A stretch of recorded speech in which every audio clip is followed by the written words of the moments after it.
North Korean leader Kim Jong-un calls South Korea its main enemy, saying he doesn't intend to avoid a war. We take a closer look at what his intentions are. South Korea's top office names the current Economic Security Secretary Wang Yoon as the newly created presidential advisor position in charge of economic security. Former UN Ambassador Cho Tae-er, meanwhile, was officially approved as the new foreign minister. The world's largest tech show is back in Las Vegas. We explain why artificial intelligence is making headlines this year. It's January 10th, 2024. This is Newscenter. Good evening. Thank you for joining us. I'm Yoon. We start with North Korea continuing its threats. Its leader Kim Jong-un has labeled South Korea as the main enemy, adding he has no intention of avoiding war. The South Korean government was quick to downplay the remarks, saying they are an outdated tactic. Our defense correspondent Choi Min-jung takes a closer look at what's to come next. North Korean leader Kim Jong-un has declared South Korea as the regime's main enemy and said he has no intention of avoiding war. This was said during his visit to munitions factories earlier this week, where he inspected what appeared to be missile vehicles for short-range ballistic missiles. Declaring that the Republic of Korea is our main enemy, he said what we should focus on when it comes to the relations with the hostile state is to strengthen self-defense capabilities and nuclear war deterrence. North Korea has called the South its main enemy a couple of times in the past, but this is the first time for Kim to directly declare South Korea as its principal enemy. Kim also threatened to, quote, completely destroy South Korea if it attempted to harm the regime's sovereignty and security. Seoul's Unification Ministry downplayed Kim's remarks as nothing more than an outdated tactic, saying that Kim had once again revealed his ambition to unify the two Koreas by force. It added that North Korea's emphasis on war preparations is evidence that it is fearful of Seoul and Washington's strengthening extended deterrence. The Foreign Ministry also denounced Kim's words, saying that South Korea has never initiated force against North Korea. However, concerns are growing as North Korea's provocations against the South do not seem to be stopping. Looking at Kim's remarks, military tensions on the Korean peninsula are expected to increase significantly in 2024. We should expect a show of force when South Korea and the US conduct joint military exercises in March and August. We should also expect to see North Korea pressure the US at the highest level possible ahead of the US presidential election in November, causing tensions on the peninsula to escalate. North Korea has recently been ramping up its hostility toward the South with artillery fire near the maritime border, following Kim's year-end statement defining the two Koreas as, quote, hostile nations at war with no chance of unification. Choi Min-jung, Arirang News. The top security chiefs of Seoul and Washington have reaffirmed their commitment to bolstering the bilateral alliance following North Korea's recent provocations and its military cooperation with Russia. According to South Korea's presidential office, the newly appointed National Security Advisor Jang Ho-jin held his first phone call with his U.S. counterpart Jake Sullivan on Wednesday. Chang expressed his willingness to further develop their global comprehensive strategic alliance in various fields, while Sullivan reportedly said he would like to further strengthen the strong ROK-U.S. alliance this year. The two officials discussed North Korea's recent artillery firing into the West Sea and agreed that the regime's military collaboration with Moscow is a clear violation of Security Council resolutions. New names were unveiled today to steer the Yoon administration's economic security policies as the country looks to expand trade and diplomatic connections. Our Oh Soo-young has more on the reshuffle. South Korea's top office named a new official in charge of economic security and a new trade minister as Seoul this year aims to ramp up its economic diplomacy. The presidential office on Wednesday announced the Yoon Suk-yeol administration's latest reshuffle of key government positions, beginning with the National Security Council. Incumbent Economic Security Secretary Won Yoon-jong was appointed to take the newly established position of the third Deputy National Security Advisor, given his diverse experience in academia, economic research and the business community, handling trade relations with the US and China. His position will be filled by An Tae-yeon, Professor of International Relations at the University of Seoul, known as an expert in global affairs and energy security. This comes after a series of new appointments made across the foreign affairs and trade ministries as key figures in the administration gear up to run for the April parliamentary elections. With a stronger focus on economic security, the administration has realigned its personnel to address new emerging challenges that affect the export-dependent country. It has cited supply chain disruptions and fierce global competition to master core technologies that ultimately determine both economic and military prowess.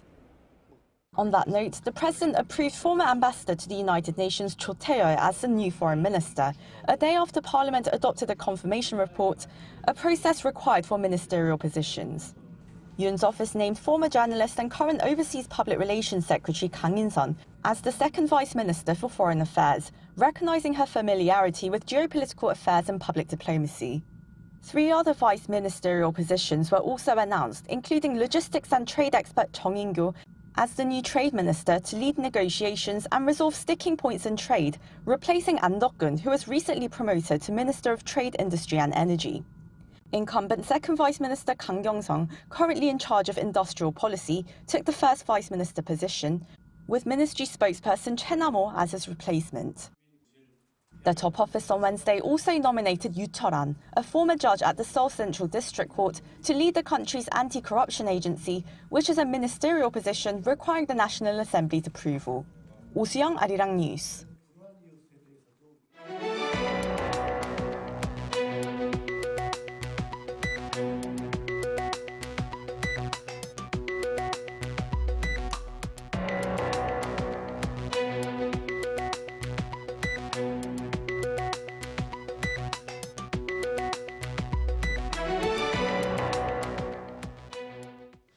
The World Bank projects global economic growth this year will slow further to mark a 3rd year of weak expansion. Lee Seung-jae explains. In its latest global economic prospects report released on Tuesday, the World Bank says global GDP is likely to grow 2.4% in 2024, slowing for a 3rd year in a row. The latest forecast follows 6.2% growth in 2021, 3% in 2022, and 2.6% in 2023. The World Bank cited poverty and debilitating debt levels in many developing countries for the latest forecast. It also said that excluding the pandemic contraction in 2020, growth this year is set to be the weakest since the global financial crisis of 2009. It also added that due to the aftermath of the COVID-19 pandemic, the war in Ukraine, and ensuing spikes in inflation and interest rates around the world, the first half of the 2020s is expected to be the worst half-decade performance in 30 years. Speaking to reporters, World Bank Deputy Chief Economist Ian Coase said global growth for 2020 to 2024 period would be weaker than the 2008-2009 global financial crisis, the Asian financial crisis of the late 1990s, and downturns in the early 2000s. Moving forward, the World Bank expects global growth in 2025 to rise to 2.7%, marked down from a June forecast of 3% due to anticipated slowdowns among advanced economies.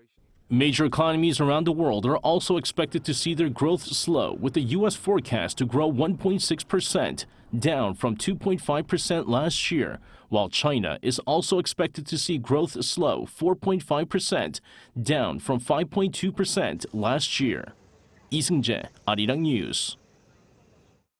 For the 2nd month in a row, foreign investors became net buyers of South Korean stocks in December last year. According to data from the central bank on Wednesday, offshore investors last month bought a total net worth of $2.52 billion of domestic stocks. This means overseas investors have continued to buy more local shares than they sold, and the agency attributed this to optimistic forecasts for South Korean chipmakers and an ease in concerns over hawkish monetary policies. In 2023 overall, foreign investors purchased more than a net worth of $8 billion of local stocks, a turnaround after net selling in 2022 and 2021. House prices and aging plan cities have been a hot topic in South Korea recently. As the second part of the new open discussion with citizens for the new year, President Yoon pledged that old regulations will be scrapped and that redevelopment will come sooner and easier. Our Kim Do-yeon reports. Homes that citizens want. That was the second topic of the government's open debate on Wednesday with citizens and government officials. New year, new format, with the debate replacing the conventional briefings to the president by each ministry in January. There, President Yoon Suk-yeol promised that aging plan cities like Ilsan, Gyeonggi-do province, where the discussion was held, will be redeveloped before the end of his term. 우선 우리 정부는 재개발, 재건축에 관한 규제를 아주 확 풀어버리겠습니다. 30년 이상 노후화된 주택은 안전진단 없이 바로 재건축에 착수할 수 있도록 하겠습니다. This is because for an apartment to be reconstructed, it needs to fail a safety inspection. And as residents of old homes want them to be rebuilt, they want to fail. Other policies included expanding the floor ratio up to 500% and creating what's called Future City Fund for financing. He also addressed issues with multi-home ownership. Under the previous government, people with multiple homes were taxed heavily.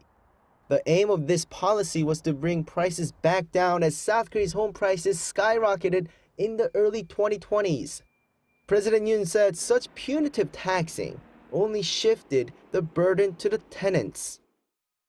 결국 그 피해를 서민들이 다 입게 됐습니다. 저희들은 이런 중과세를 철폐해서 서민들이 또 임차인들이 혜택을 입을 수 있도록 만들겠습니다. He also underscored the importance of leaving politics and ideology out of the market. And when something is needed by the government, such as financing and relocation plans, that's when it acts. At the discussion were around 50 ordinary citizens, such as residents of homes that are in need of reconstruction, newlyweds, and young people looking to buy their first home, to share their views on housing. In the meantime, he also took time to visit a 33-year-old apartment block in Ilsan. According to the top office, the apartment complex wasn't able to be rebuilt despite its nearly crumbling state due to current regulations. While looking around to check for what's needed when the redevelopment kicks off, President Yoon promised the residents there that a speedy process is on its way. Kim Do-yeon, Arirang News. On the local labor front, the country added more than 320,000 jobs last year, having recorded the highest employment rate. Those aged 60 and above in particular saw the biggest job increase, whereas there were fewer jobs for younger people. Park Go-nu has more. South Korea's latest employment figures have been published and are showing positive signs. According to Statistics Korea on Wednesday, a total of 327,000 jobs were added on year in 2023, which was actually a drop from the year before. But that was mainly due to the base effect, as the jobs market recovered in 2022 following the easing of COVID-19 restrictions. 816,000 jobs were added that year. The employment rate for those aged 15 and above in 2023 rose 0.5 percentage points compared to the year before, to 62.6%. A record high since data was first compiled in 1963. An official from Statistics Korea said reduced COVID-19 restrictions increased demand, including at cafes and restaurants, while the need for caregivers, especially for seniors after the pandemic, helped to boost employment figures. By industry, sectors including the accommodation and food service sectors saw jumps in employment of around 11,000 after COVID-19 measures were eased last year. But the manufacturing and wholesale and retail fields saw employment figures drop due to shrinking exports and more online transactions, respectively. Those aged 60 and above saw the biggest increase in job additions, with 366,000 added, while the number of people in that age group working passed 6 million for the first time last year. More people aged 60 and above and higher demand for employees in that age group in the health and welfare industry are factors behind job additions in the age group.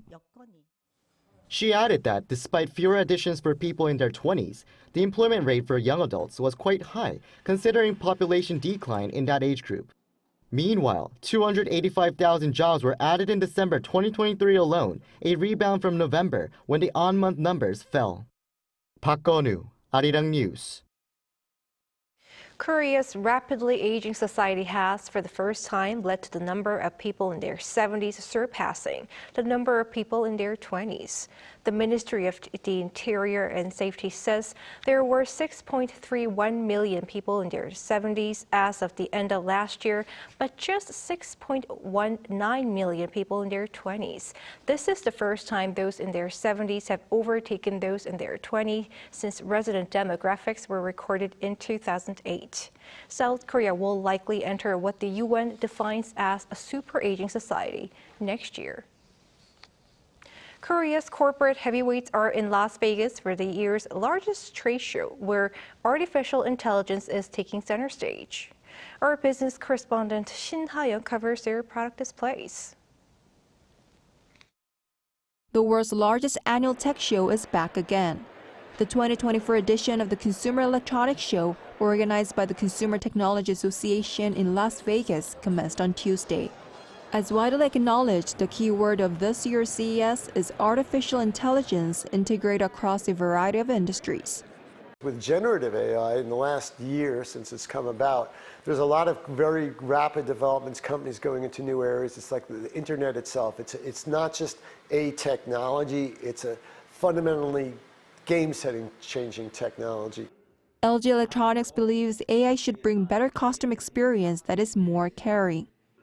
We all know AI stands for artificial intelligence, but at LG, we would like to redefine it as affectionate intelligence. With over 400 exhibitors showcasing their latest breakthroughs in vehicle technology, the spotlight at the trade show is on future mobility powered by AI. South Korea's Hyundai Motor Group is participating on its largest scale ever, with both Hyundai Motor and Kia Motors making a noteworthy return after being absent the previous year. Hyundai Motor highlighted its commitment to leading human-centric life innovations. To do so, the company introduced its hydrogen value chain solution covering production, storage, transportation, and utilization. It has also announced its software-defined everything strategy, aiming to establish a mobility ecosystem that caters to users' needs anytime and anywhere through advanced software and AI. With an aim to go beyond the traditional concept of automobiles, Kia Motors unveiled its Platform Beyond Vehicle, or PBV for short, which can be turned into a delivery vehicle or a private office based on users' needs. Meanwhile, South Korea's second-largest conglomerate SK Group built a theme park at CES to highlight how technology can be applied to improve the world and address global challenges such as achieving net zero. One of its affiliates, SK hynix, showcased advanced memory solutions that support generative AI applications. The 4-day event will run until Friday local time, bringing a diverse array of changes driven by AI to be used in daily life. Shin Ha-young, Arirang News. The U.S. company that hoped to mark America's first private-led moon mission now says its lunar lander is unlikely to carry out its landing mission because of fuel leak. Yoon tells us more. U.S. robotics firm Astrobotic has announced that its Peregrine lunar lander has no chance of a soft landing after a serious fuel leak about 7 hours after its launch. The moon mission was the first of its kind for a private U.S. company. But following its successful launch on Monday from Cape Canaveral, Florida, where the lunar lander successfully separated from the rocket, Astrobotic soon reported a propulsion system malfunction on the lander, which now has no hope left for success. Peregrine was attempting to become the first U.S. spacecraft to land on the moon since Apollo 17 in 1972. Meanwhile, NASA announced during a news conference on Tuesday that its Artemis program, which aims to return astronauts to the moon this decade, is facing some lengthy delays. The Artemis 3 mission to land humans on the moon for the first time since the Apollo program was previously set to complete this milestone by 2025. But it is now expected to not happen until at least September 2026. The space agency said that the primary reason for the delay includes 2 failed test flights in 2023. The tests in 2023 of Starship, which is the spacecraft that is expected to take astronauts from lunar orbits to the moon's south pole, both ended in explosions. Yoon, Arirang News. In the Middle East, Israel's counteroffensive against the Lebanese militant group Hezbollah has led to the death of the group's drone unit commander. Choi Soo-hyung has the latest. The Israel Defense Forces said on Tuesday that they killed a commander of the militant group Hezbollah's drone unit. IDF spokesperson Daniel Hagari said they killed Ali Hussein Bouzi, who had led drone attacks on northern Israel. Hagari mentioned that the attack was a targeted drone strike on a vehicle by Israeli air forces. On Monday, a senior commander of Hezbollah's secretive Radwan force, Wazim al-Tawil, was killed in an Israeli airstrike. Meanwhile, International Organization for Migration reported on Tuesday that more than 76,000 residents in southern Lebanon have fled the area as the tensions are increasing between Hezbollah and Israel. UK newspaper The Guardian has reported that hundreds of refugees are arriving every day in Lebanon's southern coastal city of Tyre, with fears of a possible recurrence of the conflict between Israel and Lebanon in 2006. Amid the growing conflicts, United States Secretary of State Antony Blinken is visiting the Middle East. In a meeting with Israeli Prime Minister Benjamin Netanyahu, Blinken emphasized avoiding further civilian harm in Gaza. He also stated that the U.S. will stand with Israel, but called for aid to Gaza and fewer civilian losses. This immense human toll is one of the many reasons that we continue to stand with Israel in ensuring that October 7th can never happen again. It's also why we're intensely focused on bringing the remaining hostages home, addressing the humanitarian crisis, and strengthening protection for civilians in Gaza, and preventing the conflict from spreading. Blinken's visit to the Middle East is his fourth since the current conflict between Israel and Hamas militant group broke out in October. Choi Soo-hyung, Arirang News. To K-pop news now, the album Golden by BTS member Jong-un has stayed in the U.S. Billboard 200 chart for longer than any other K-pop solo album. In the chart's latest update on Tuesday local time, Golden ranked 28th, now spending its 9th consecutive week on Billboard's main albums chart. His bandmate V set the previous record of 8 weeks last year with his album Layover. The Billboard 200 chart ranks the week's most popular albums in the U.S. based on album sales and online streaming.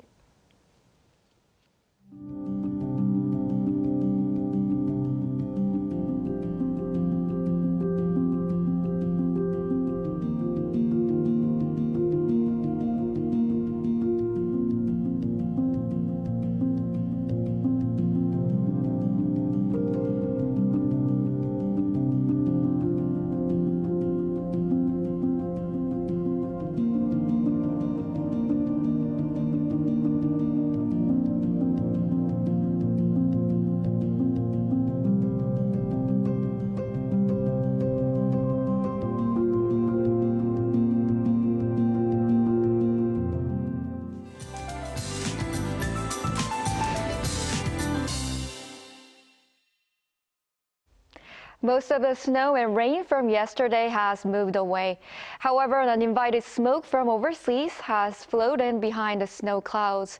The Seoul metropolitan area, as well as the Chungcheongdo and Jeollado provinces, are expected to have bad levels of ultrafine dust tomorrow. Other areas are expected to have normal levels. However, Daegu and Gyeongsangbuk-do province will temporarily see bad levels of ultrafine dust in the morning. Proper fine dust mask is essential. Tomorrow night, snow or rain will make a return from Gangwon-do province.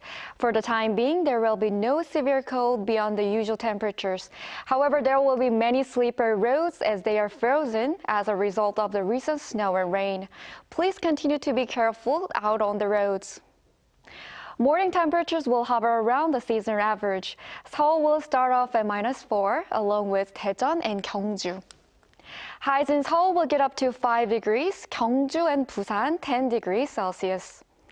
Another round of rain or snow will appear in the center part of the country on Sunday. That's all for Korea. Here are the weather conditions around the world.